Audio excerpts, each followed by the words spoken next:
सुजन हो नमस्कार. आविष्कार आर्ट्स अँड क्रिएशन्स प्रस्तुत रविवारची गोष्ट या सत्रामध्ये अमोल वागचे तुम्हा सर्वांना सप्रेम अभिवादन.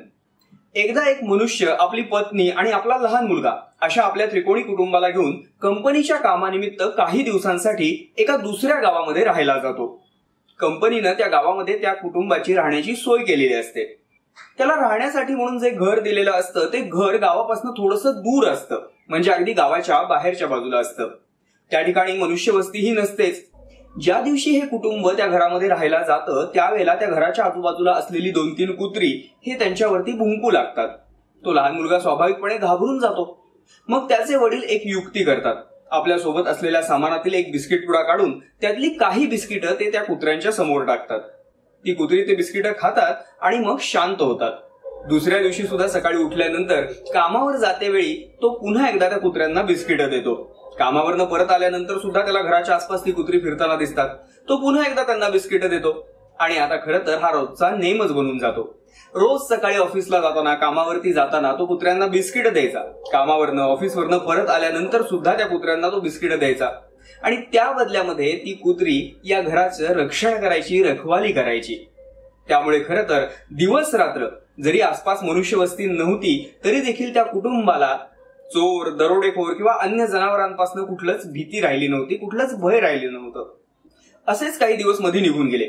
एके दिवशी कामावरनं परत आल्यानंतर थोड्या वेळानं आता कुत्र्यांना बिस्किट द्यायची म्हणून त्या माणसाने स्वयंपाकघरातील आपल्या बिस्किटांचा डबा उघडून पाहिला तर त्याला दिसलं की त्यामध्ये बिस्किटच नव्हते. त्याला लक्षात आलं की आज सकाळीच बिस्किटं संपली होती आणि आपण ठरवलंही होतं की आज संध्याकाळी परत येत असताना दुकानातनं बिस्किटं घेऊन यायची. पण आज कामाच्या गडबडीमध्ये आपण ते साफ विसरून गेलो. त्यानं आपल्या बायकोला आपल्या मनातला हा विचार बोलून दाखवला की आज त्या कुत्र्यांना द्यायला आपल्याकडे बिस्किटच नाहीयेत. तेव्हा आता काय करायचं बरं?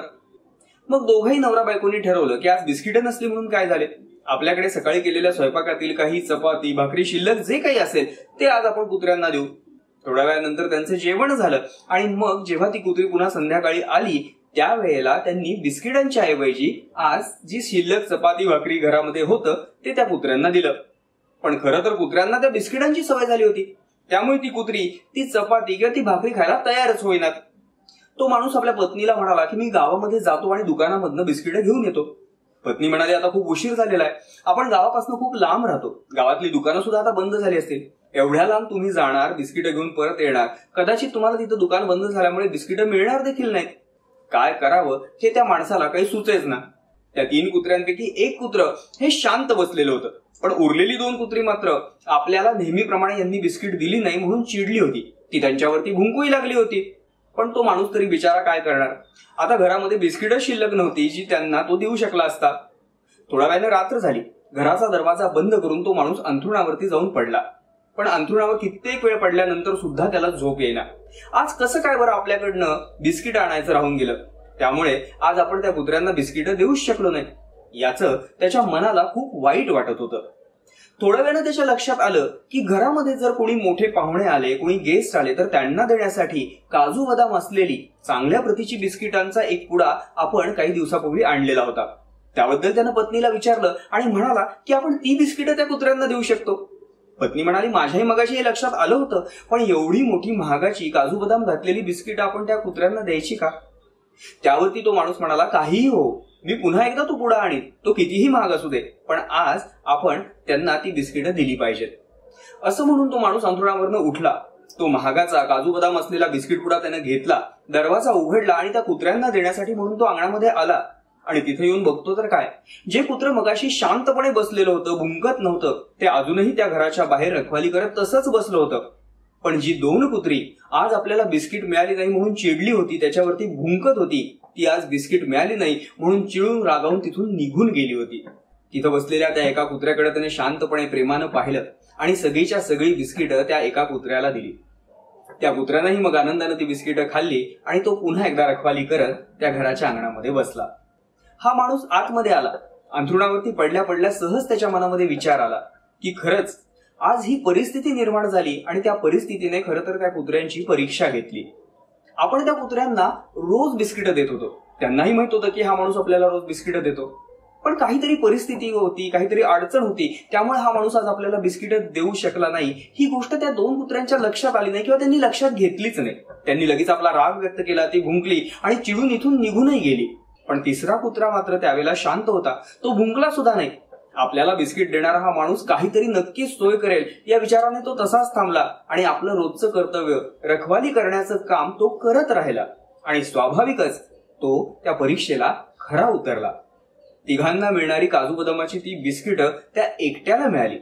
हे त्याच्या संयमाचं, हे त्याच्या विश्वासाचं आणि आपलं कर्तव्य करत राहण्याचंच फळ होतं असं त्या माणसाच्या मनात आलं. थोड्या वेळाने पुन्हा त्याच्या मनामध्ये असा विचार आला की कधी कधी आपल्या माणसांची अवस्था सुद्धा या कुत्र्यांप्रमाणेच होते. कित्येकदा आपण न मागता सुद्धा परमेश्वर आपल्याला सर्व काही पुरवत असतो, सर्व काही गोष्टी देत असतो. पण कधी कधी परिस्थिती अशी येते, कधी कधी परमेश्वर आपली परीक्षा पाहतो आणि एखादी गोष्ट मिळायला, एखादी वस्तू मिळायला आपल्याला विलंब होतो. त्यावेळेला काही जण अतिशय चिडचिड करतात, परमेश्वरावर सुद्धा त्रागा करतात आणि त्यांच्या हाती काहीच पडत नाही. तर काही जण मात्र परमेश्वरानं आपल्याला आता जरी दिलं नसलं तरी तो आपली परीक्षा पाहतोय, आपल्या संयमाला तो तपासून बघतोय असा विचार करतात. त्याही परिस्थितीमध्ये ते शांत राहतात, संयम ठेवतात, परमेश्वरावर विश्वास ठेवतात आणि आपलं कर्तव्य हे करत राहतात. ती माणसंच खरं तर परमेश्वराच्या परीक्षेला पात्र ठरतात. आणि खरं सांगायचं झालं तर परमेश्वराला सुद्धा अशा व्यक्तींना त्रास होताना पाहून चैन पडत नाही. त्यांच्या संयमाची, त्यांच्या विश्वासाची परीक्षा पाहिल्यानंतर जेव्हा परमेश्वर त्या व्यक्तींना देतो तेव्हा भरभरून देतो.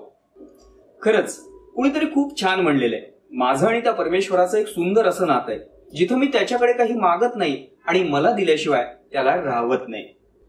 रविवारची ही छोटीशी गोष्ट तुम्हाला कशी वाटली हे कमेंटमध्ये आम्हाला नक्की कळवा. जर ही गोष्ट तुम्हाला आवडली असेल तर लाईक करा, तुमच्या प्रियजनांसोबत शेअर करा.